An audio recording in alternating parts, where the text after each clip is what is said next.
business owner myself. My company is called Le Red Balloon, and I am a personal stylist and a speaker. So I mostly work with middle schools and high schools, working with young teenage girls about conscious media consumption, anti-bullying, and leadership. I also have the pleasure of working part-time for Hera Hub and being a member of this amazing community. And we're really about collaboration and fostering community and relationships here. So I think this is pretty amazing that we have such amazing female entrepreneurs from across the world that are here today to talk about entrepreneurship and their experience. So we've collected 4 really incredible members in our community, well, and our founder, to share a little bit about their business, their story, and we've put together some questions in collaboration with Natalie, the San Diego Diplomacy Council's coordinator, to make sure that we're answering all of the questions that all of you had. We're going to be sure to leave about 20-30 minutes for discussion and questions towards the end, and we're also promise to give you a tour of our amazing space, so we'll make sure that happens. And if you're lucky, we'll give you wine. So I would love to have the panel introduce themselves, if you would be so kind, just to share your name, your business, how long you've been a Hera Hub member, and the inspiration behind why you started your business. And we can start with Ani. Hello, welcome, bienvenidas. Ani. Soy mexicana, I'm Mexican descent, and I'm so honored to be here and to welcome you here to San Diego. So welcome so much for being here. Thank you so much for being here. So I'm Ani. My business is interior design, and I've been a Hera Hub member for about 6 months now, 6-7 months now. And the reason I founded my business, my background is actually in architecture, and I found there was something missing in just doing architecture. I wanted to do more. I wanted to contribute more than just design buildings.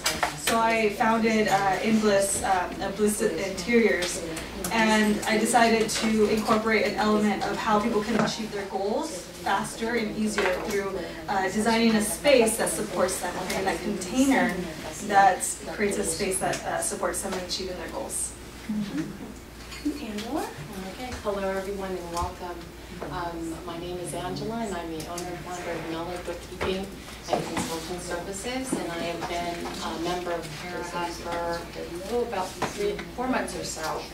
And what I do is I provide payroll and bookkeeping services to the small to medium-sized business owner. And the inspiration for starting my business is I have 20 years of bookkeeping experience working for someone else, for another corporation that I worked for, and I loved it. I grew there, I learned a lot, and I decided that it was, put all that energy into something that I was creating for myself, and also show my daughter. She's my inspiration. And I love the flexibility, so I want to be able to create my company to be able to continue to support her in school, be there for her, have that flexibility, and and basically be, support others as well as the small business owner. Hi everyone, bienvenidas. I'm Vivian Sayward. My company is Vivacity Sportswear. It's a sportswear line where we design, manufacture for women here in San Diego. So I started this company about 3 years ago. We have been, actually I just came back from a meeting with my design team and my marketing team here in Hera Hub. I've been a Hera Hub member since the beginning, I believe, 3 years ago. Very supportive. I've loved the supportive of the female community, something that I didn't really find in the corporate world. My background is, I've worked in biotech, pharmaceuticals, in different roles, in accounting, finance, marketing, business development. And while I enjoyed all that, I really wanted to create something on my own. My family came from Colombia, and my father has always been an entrepreneur. My brother's an entrepreneur, and I've loved the way they have built their businesses, and I really wanted to do something like that. But I didn't have an idea.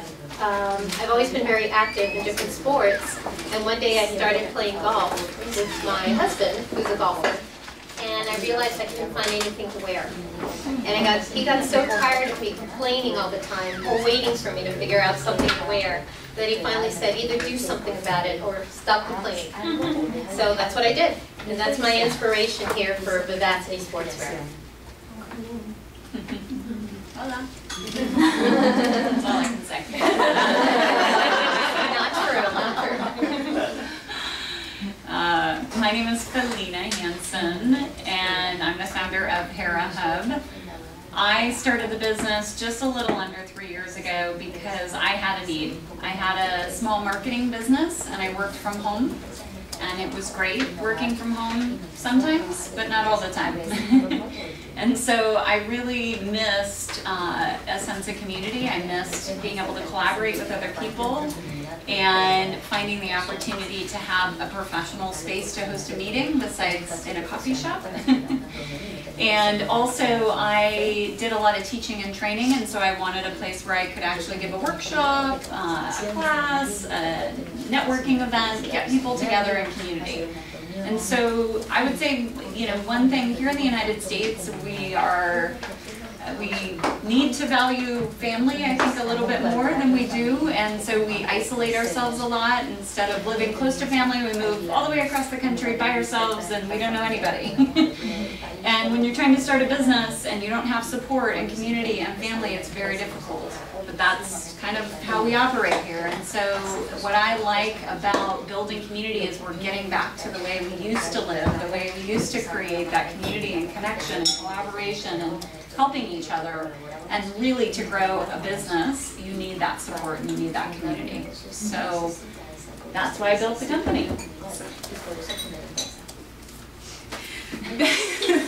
That being said, thank you so much for introducing yourselves. We're so excited to welcome our amazing panelists. So whether or not you're in Latin America or the United States, being a female entrepreneur is difficult. Yes? Sí, yes. And so we want to welcome our first question, which is, what are a few societal barriers and pressures that you have experienced as a female entrepreneur, and how have organizations like Hera Hub and the programs it offers been a great resource to you? Feel free, anyone can chime in. You don't have to go in order. I'll go ahead. Well, I'm, a startup, and I think some of the challenges that everyone faces, women face not only here in the States but worldwide, are gender roles, which is huge, and then, trying to be everything to everyone. Also, you're a wife, you're a mother, and so it's the multitasking also. And like Felina was saying, is, working together in collaboration and having that support structure in place so that you can reach out to other women is fabulous, and that's one of the things that I love about Hera Hub. I think I want to add to that as well.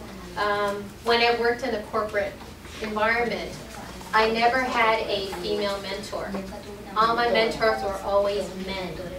And as a matter of fact, and out of those mentors, male mentors, only one of them told me one time, I can teach you what I know, but I don't have a female perspective. So let me introduce you to some other female executives that I know, that I admire. And that was the only person who ever did that to me. No other female executive, no other anyone else. So I see that in men, and again, I'm generalizing. There is a network. There is some already in place that seems to be accepted. But for some reason, I still believe it exists, that we're not helping each other as women in these different more traditional corporate roles. So that's why it's so wonderful to be in a location just like Hera Hub, or in a community like Hera Hub, where you are helping each other out, where you are providing information, whatever you can do to help one another with things you've done in the past, and you can help that next person who's starting in their business to avoid some of the pitfalls you may have taken already so that they can move forward. So some of the societal barriers being a female in business? Well, I'll just state the obvious. Being a female in business is a barrier in itself, and I've experienced harassment, and I've experienced not being taken seriously, and I've had business partners or bosses that I've felt harassed by, and so I decided this is where, you know, it was almost like I was, in a way, I had to be my own boss, because I kept getting harassed over and over again by my bosses.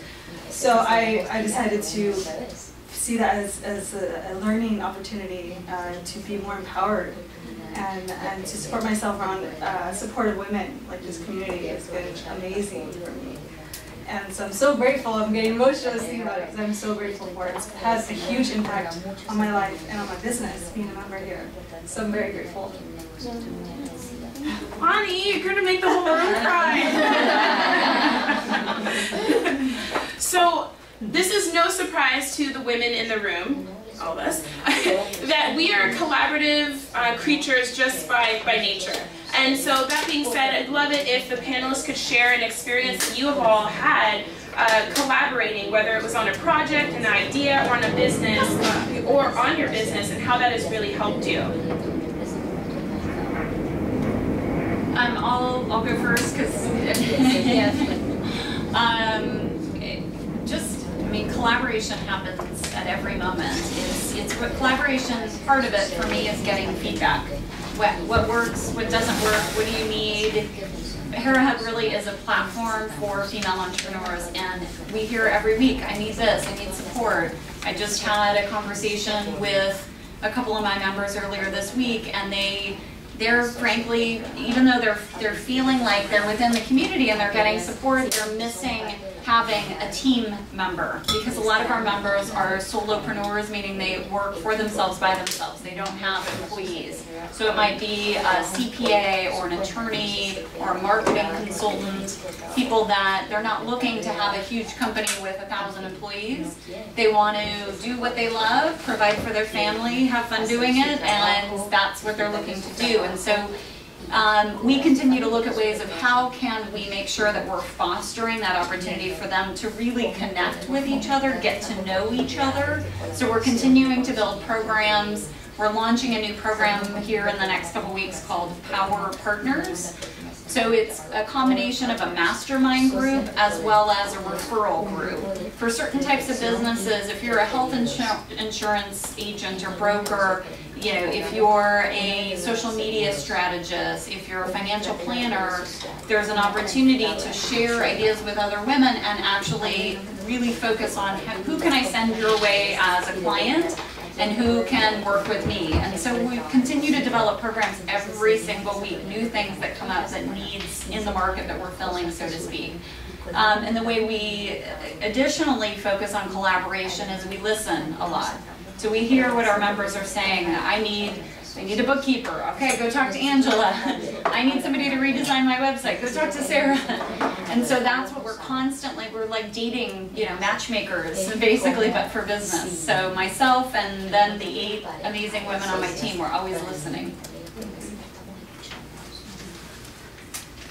I think, and I'll answer that question. I'll answer my question. I think one of the biggest things that I've learned about myself is how much of a loner I am. My dad always makes the joke, and he calls me the gregarious loner. So I'm really outgoing, but I love to be by myself, and that includes working by myself too. However, I've realized that really isolating myself, especially in terms of running a business, is really, really difficult. And not necessarily even collaborating like on a project, but even when I need feedback or like someone to be an immediate soundboard to bounce ideas off of, or to edit an article or a blog that I'm doing and I need to get feedback before I publish it. It's just been instrumental in helping me not only grow as a person, but most importantly as a business owner as well. So I think that we're collaborating, like Felina said, every second, even when you're just asking for help. But I do believe that a business cannot run on one woman alone. So it's important to reach out and get the resources that you need, and also to get feedback to really help move your business forward. I'll speak here just to what I see in U.S. culture is we as women kind of feel like we should know everything. Like, you know, I went to school, like I have a business degree, I have an MBA, I should know everything. Like I should be able to know everything. And it's a pride issue, right? I don't know everything. And so being open and sometimes I say vulnerable in a safe, supportive setting to just say, gosh darn it, I don't know how to do that. Can you help me? Is so, so helpful to be able to have. Okay. And my next question is, would you be so kind as to share one of the biggest challenges that you faced as a business owner, and then also one success in your business that you've had in the last year? I'll go. So I have a business that's product, and I'm manufacturing here in San Diego. Now my background, and I'm wearing it.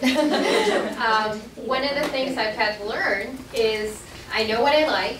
I know people who have seen my things, have worn my things like it, but how do I spread the word? How do I get it out there? What kind of people do I need for sales, distribution? That has been really tough for me. But I realize it's tough for everyone. Back to your point about, so asking for questions, asking for help, making those connections. So my first stumbling block was hiring people and really trying to understand who really had the right fit for what I needed. I oftentimes didn't listen to my intuition. I was listening to what I want to see the good in everyone. I learned that I can't always do that. I've got to also listen to my little voice inside the head that tells me, yeah, but there's something a little, I'm not sure. So I had some early, when I was hiring sales reps essentially for my line, I went through a few sales reps. And it's taken me over the past, year or so to realize, no, this is the type of person I need. This is my target. Don't ever vary. Listen to what my voice inside is saying. It's actually a pretty good voice. And within the past couple of weeks, I now have a whole sales team that is going to be expanding my accounts. I've already expanded about, I'd say 50%, and I should be expanding another 50% by the end of the year.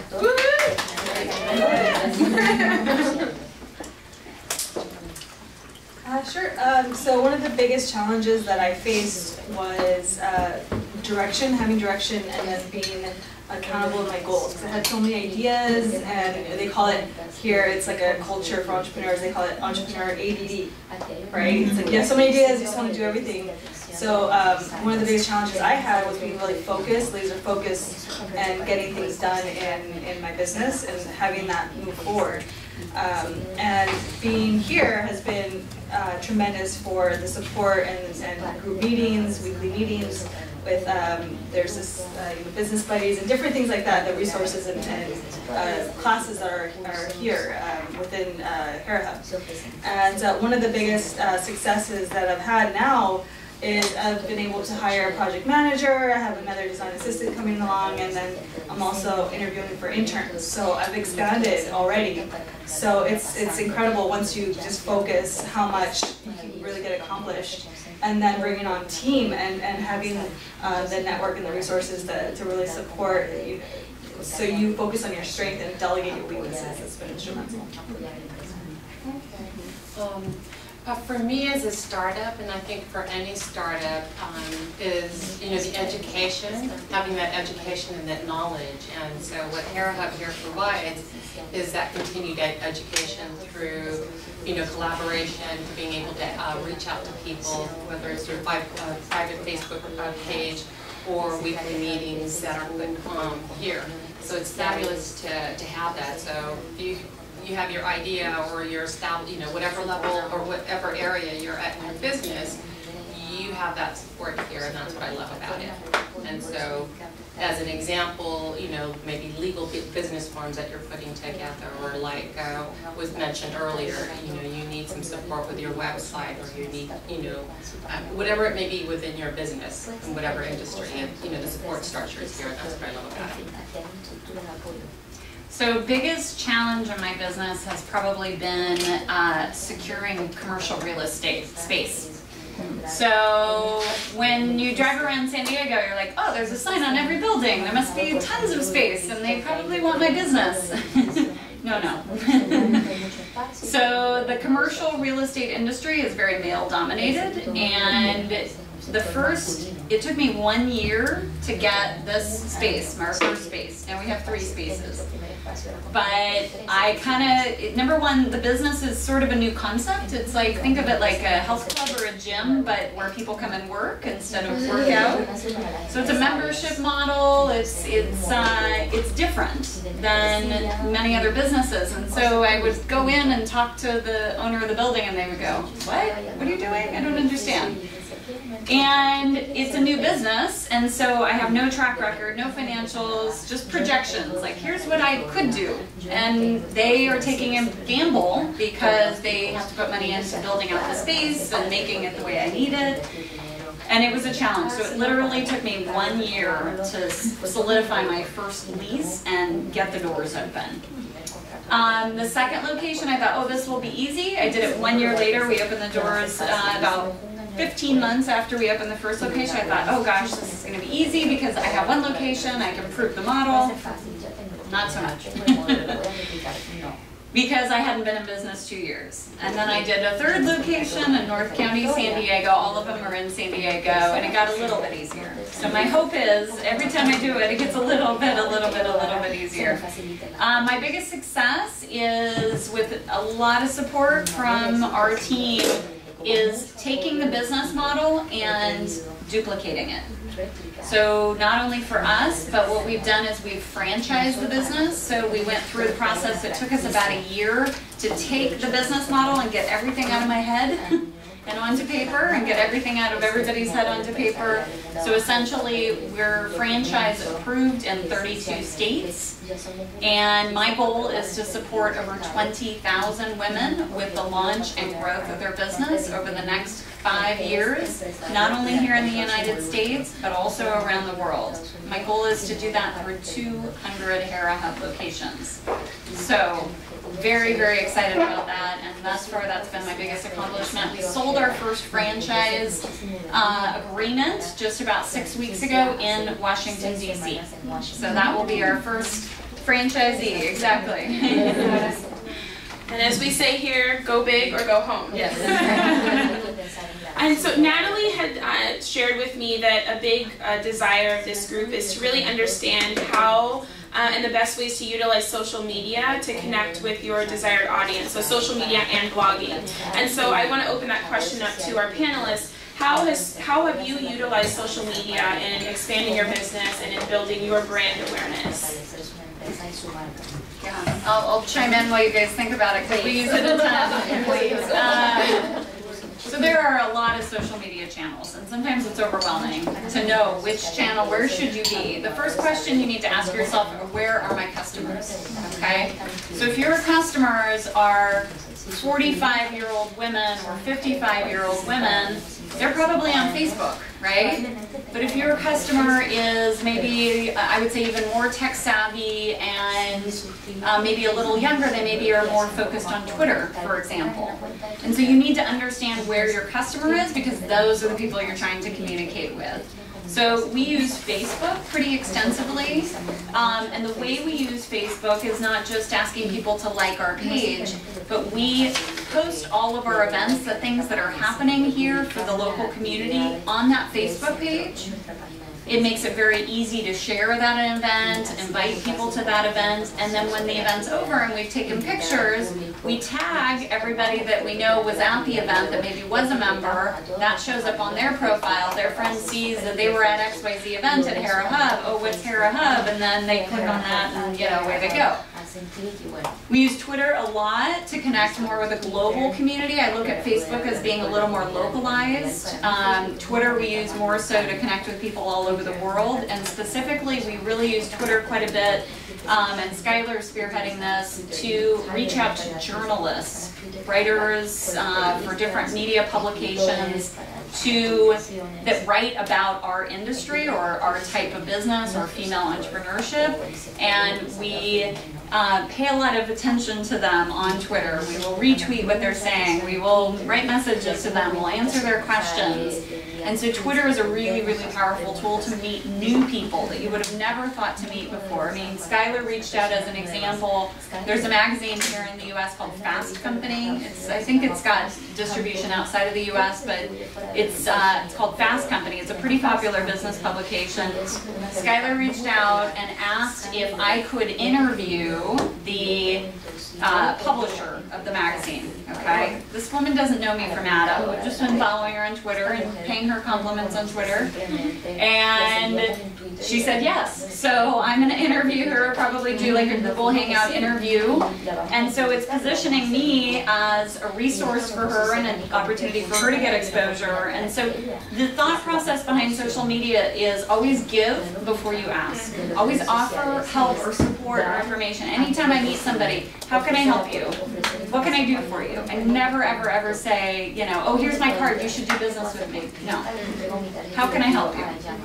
And mean it. And be willing to help them. Even if it's just a piece of information or an introduction or something they need, but how can I help you? That's all I say to them. And that's what I'm saying online. What can I do to help and support you? We use Google Plus a fair amount. We have an expert here. She can answer any Google Plus questions.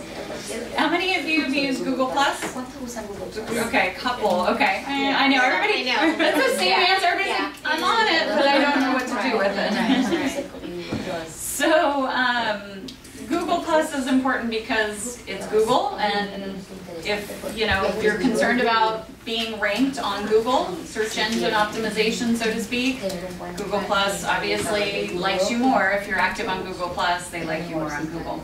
So there's Tumblr, there's Instagram, there's Pinterest.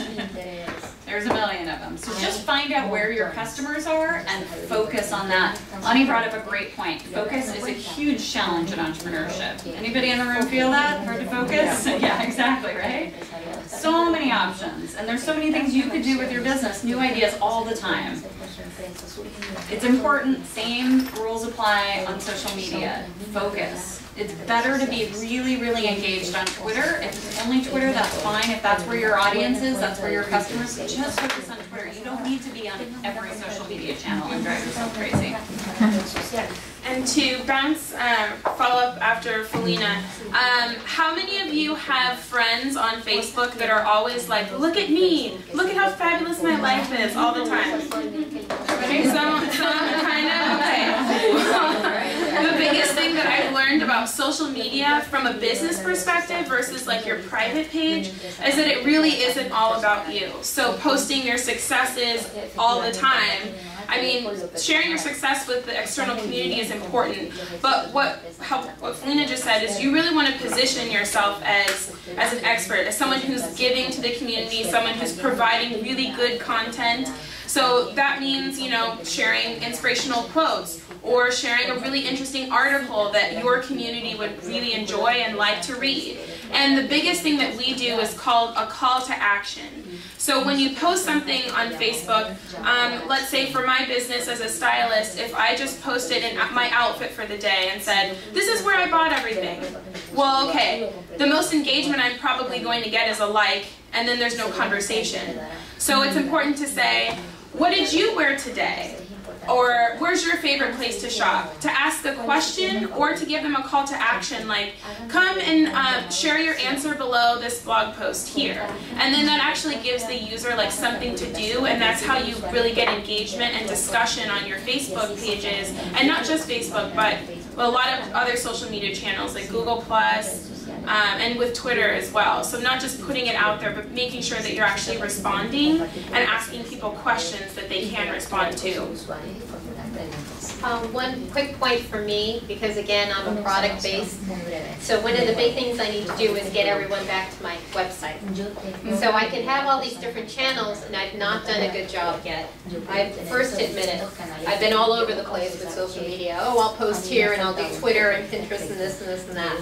I'm trying to get better, more targeted, but the bottom line is I've got to get that engagement and get those folks back to my website. And that was something Miss Felina told me about.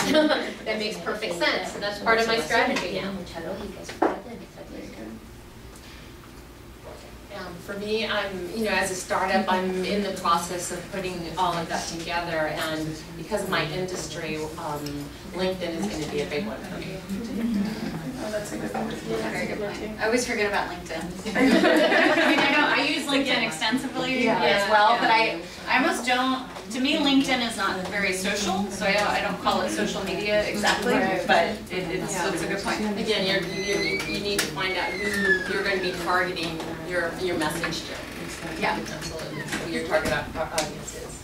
So for me, it's been Facebook and LinkedIn has been the two that I've been focusing on, and sharing videos, actually sharing value through videos. So I'm a very visual-based business through interior design spaces, so I actually started doing value videos where I'm sharing a small space, and I'm sharing what, textures or colors or things that you can start piecing together in a kind of do-it-yourself, so people start to learn a little bit about how they can incorporate some of these design 101 tips in their business or in their life. And if I can just add on to what Ani said and what Vivian said, again, you always, no matter what, even if you're a service-based business, you always want to put them back to your website. And so to answer the question about blogging strategy, so we blog typically about 3 times a week. And a blog post will either be, basically, as we call it, a vlog, so a video blog. So we use video a lot. You'll see we have a video room next door. It's not set up at the moment, but we do a lot of video here. And so I'll film a video just talking about, an important business topic or something that's going on in my business. We embed that in a blog post on our website. That gets pushed out through all the social media channels, but when somebody clicks on the learn more about the top 10 tips for business startups, they click on that, and that actually goes to our website, goes to that blog post, and in the right sidebar it says, hey, do you want to learn more about Hera Hub? Sign up for event updates. So you're always trying to capture their information. If you're a business that is, really, really focused on making sure you capture that person's information when you go to their website, you'll see what's sometimes called a squeeze page. So when they land on your website, a window pops up and you can't click anywhere. It's like a big window that says, hey, download the top 10 tips for business startups by entering your email address here. And then as a business, you've captured that person's email address. You're giving them what's sometimes called a credible bribe, which means you're essentially giving them a little bit of information in exchange for them to give you a little bit of information. You see that a lot. A lot of companies are using that, where they're trying to squeeze the information out of you before they let you in for the information you came for. And with blogging, I was going to say, how many of you, when someone asks you if you blog, it's like, ugh, I hate doing it, or it's hard? How many of you do blog? Raise your hand. Okay, a couple of you. How many people think it's a good idea to blog? Just two. All right, okay, there we go. Okay, so for you two, how often do you blog? Every 2 weeks or so. Okay. But it's not public. It's private. Okay. Oh, So you're not doing it to get. Okay. It's more, yeah. And how about, do you blog as well? Yes, not anymore. I mean, I used to, but I stopped blogging because of lack of time. Yeah. I didn't focus that much, and I didn't get the results that I expected it should. And yes, also I am a little bit jealous of content. So I rather keep that content for my clients than just to. Right. Interesting. My business is a startup marketing firm, so Yeah. small businesses. Yeah. Oh, yeah. So the tips, I wanted to be part of the added value that I gave to my clients and not just share around the world. So how does one, I have that question. I mean, to your point, how do you then incorporate that? How do you give a little bit for a lot? Because I think what Felina's saying is it's not everything. But you want to bring someone in. I wanted to give it all to everybody. No, I know. And also to get a strategy to get clients. But, Right. but I was giving too much, so I just stopped. Right. I couldn't find the balance. Yeah, so if you took, let's just say, let's make something up like social media strategy, right? Since we're talking about social media. And let's say you came up with 20 top tips to, gain traction in social media. one thing that you might want to think about is post the top 3 as a blog post, and then would you like the others, enter your email address here, and we'll email them out to you. So use it as kind of like a taste test, like a little tapas or appetizer, to get them interested, because as Skylar's saying, you want to be a subject matter expert. To some extent, you have to prove to a client that you know what you're talking about. And the best way to do that is giving a little information. And I totally see your point. I had a marketing strategy company for 8 years prior to this. So I was in that same position where I'm a service-based company. I don't want to give too much away, but I have this other side of the problem, which is I have to prove that I'm good at what I'm doing. And frankly, the challenge, anybody else in marketing in here? Marketing? Okay, you're in marketing as well. The challenge sometimes I see with marketing people is they're advising their clients on marketing and social media and all these things, and you go to their webpage or their social media, it's no bueno. You know, and you're like, well, wait a minute. If I'm going to hire you, to do my social media, shouldn't your social media be stellar? Shouldn't it be great? Yeah, so we should be ourselves our first client. Exactly. Right. Exactly. And it's totally common. I mean, it's not.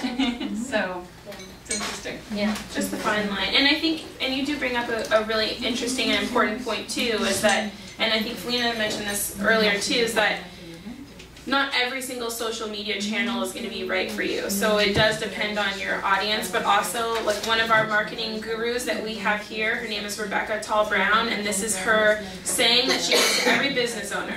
The marketing that's fun is the marketing that gets done. So you want to make sure that you're also enjoying it, because when you enjoy the channel that you're working on, you're also going to be, active on it and actually do it. So I know for a lot of people, blogging just makes them cringe and they can't do it, so don't do it. And I know we don't have 1,000 years to talk about this topic, but one just last piece of advice, a lot of times our blog, it's not necessarily original content exactly. What we'll do, like I'll see an article that I really like, and I'll write 5 sentences on why I think this is a good article and why I think there's some resources in here that somebody should pay attention to, and then I just copy the first 3 sentences of the article and then, essentially send them off to a new page so they don't leave my website and they can go visit the article. But I'm highlighting what I think is most important in that article. I call that commentary, is my language for it. So I'm commentating on someone else's piece. That takes like 10 minutes. So you don't have to come up with this whole thing and whatever. A lot of times it could be a TED Talk, like a TED Talk video.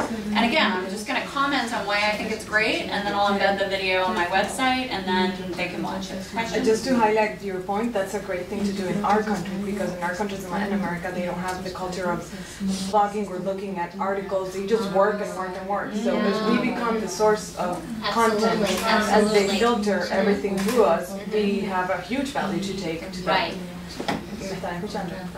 So that's what I started doing, like looking at articles and sharing like Pinterest articles about social media, or just sharing blogs that they should follow that they didn't before because they don't really have the time to look for and don't have the culture. I think it's most a cultural thing than time thing. They don't get out of their routines to just look and learn. To browse. So in Latin America, it's a great opportunity for all of us in this room to start doing more of that. So just take 5 extra minutes and take that content and put it on your blog, because again, you're curating that content, you're putting it on Pinterest, but they're never going back to your website if you just send them to the article. Or if we don't have a blog and we just have email marketing, we could just share them through email in our, to our clients or Facebook or whatever tool we are using to contact with our clients. Great point. So just a couple more questions before we open up the floor for your questions. Make sure we have time to honor those. So the U.S. State or the U.S. Department of Commerce said that women are starting businesses twice as fast as men. Ha! Of course we are. So women's impact on the economy is undeniable. That being said, what do you see the future of female entrepreneurship being in the United States? I want to go first. For me, it's going to continue to grow. I definitely really feel that women are going to be at the forefront of small business development and employment. So, yeah, absolutely. I think by just who we are as women, we're very much a collaborative type of, family-oriented. We want to have that sense of community, and so especially here in the U.S., where we're really craving that to go back to that model and to go back to that. So being in business for women really has a unique opportunity to create more. To really drive the economy forward, to hire more people, to have that more collaborative approach to collaborating with other businesses, having more people, and then also contributing and giving more value. So I'm not saying there's good or bad versus men or women, but there's just it's a different, I think, approach that women seem to have just by who we are, the nurturing type of the instinct that comes out when being in business. I think comes out, which will really drive the economy to another level when more women start to really move forward along and growing their businesses. I believe it's obviously growing. I mean, the whole state of the industry, and I'm talking US based right now again. Big corporations, for years ago, people would go to a company and stay there for 30, 35 years and retire there. That does not exist hardly anymore. And no one can rely on a pension. You have women who have expanded their educational opportunities, whereas maybe 35, 40 years ago they weren't in these certain fields. Now, over 50% of the female college population are female, over 50% now, as opposed to many years ago. So there are more opportunities and there's more flexibility, and women don't necessarily need to be in that structure. We work well or we don't work well, and we want to, sorry, I'm expanding back. We are realizing that with those limitations there are other ways of doing things, and I think given the support systems that we're trying to put in place, we are moving ahead in that direction. To your point, there's over 50% of entrepreneurs, small businesses starting are women, and that continues to grow. One thing I'll just add here real quick to that, most of the time, I would imagine this is globally, most of the time a business is started by a woman to help other people, right? Well, we might see a need in the market, but the focus oftentimes, yeah, we need to make money and we think about it, and this is a gross generalization, but oftentimes we're not as focused on, okay, how much money can I make? It's, I see a need in the market, I want to help people, right? That's typically why a woman starts a business. And when we start businesses that are truly about helping and supporting other people, that changes the world. That changes the economy. And so by the fact that women are starting businesses twice as fast as men, the types of businesses that are being started are going to inherently be to really help and support other people. And to answer the question, I work with a lot of preteen and teenage girls. And it's amazing to see all these nonprofit organizations and even corporations that have created some type of program in their organization to foster the development of young women. And when my parents were growing up, I don't think they had any sort of programming or after-school support or even having the conversation of what do you want to do other than to get married. And I'm able to see and really and witness all these amazing young girls that are already talking about, oh, I've written a book. Angela's daughter is 12 years old and she's already written a book. Writing books, starting businesses. There are so many programs that are trying to get young women into STEM fields, so science, technology, engineering, and math. And I'm excited to see how the next generation especially is going to really become entrepreneurial, really spearhead and foster startups and new businesses. So I definitely think that we're going to be taking over the world, and it's about damn time. Yeah. Just one more thing. I feel that women also have a sense of responsibility, and that that sense of contribution, there needs to be a sense of contribution within their framework in their business. Otherwise, they feel it's not necessarily it's not driven by just profits. But there's this concept of the triple bottom line, which is people, planet, then profits. And so how do we then incorporate a larger sense of responsibility for the planet, for people, for how we're really contributing back, and then profits, and how we can sustain ourselves too, and be and thriving and help others thrive as well. So I think that's a huge, huge thing that women incorporate as well for being in business with having that model. And the last question, if you could give one tip or one piece of advice to a female entrepreneur to continue her journey, as difficult as it may be and as inconsistent as a paycheck may be, what would your one piece of advice be? Keep going, do not give up. You know, keep your eye on your dream and your passion.